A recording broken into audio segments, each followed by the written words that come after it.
ఓం శ్రీ గురుభ్యో నమ. ఓం శ్రీమాత్రే నమ. శ్రీ లలితా సహస్రనామ స్తోత్రంలోని 945వ నామం వామకేశ్వరి. మంత్రస్వరూపంలో శ్రీ వామకేశ్వర్యై నమ. ఈ నామానికి మనం అర్థాన్ని చెప్పుకుంటే, దేవతాగణాలలో వామకులు అనేవారు చాలా విశిష్టమైన వారు.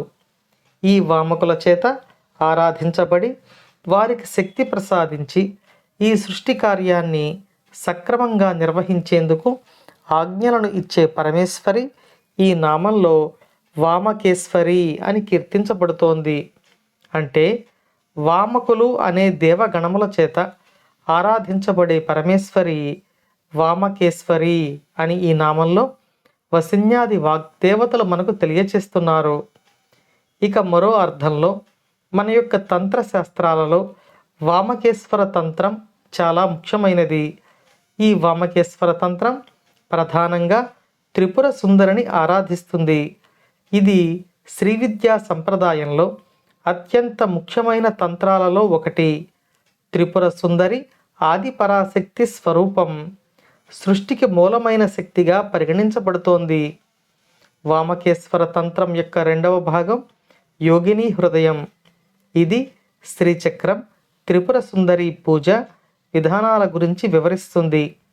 ఈ తంత్రం బాహ్య పూజ కన్నా అంతర్యాగ ఆరాధనకు ఎక్కువ ప్రాధాన్యత ఇస్తుంది. అంతర్యాగ ఆరాధన అంటే బాహ్యంగా మనం చేసే ఉపచారాలు అన్నీ మానసికంగా దేవికి సమర్పించే సంప్రదాయం. ఈ సంప్రదాయం అనేక రహస్యమైన విధానాలను కలిగి ఉంటుంది. గురువు గారి యొక్క ప్రత్యక్ష పర్యవేక్షణలో మాత్రమే ఈ ఆరాధనలో మనం చేయగలం.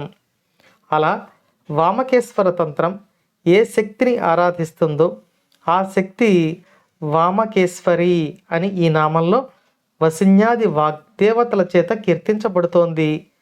అమ్మవారి అనుగ్రహం మనపై ఎల్లవేళలా ఉండాలని కోరుకుంటూ ఓం శ్రీమాత్రే నమః.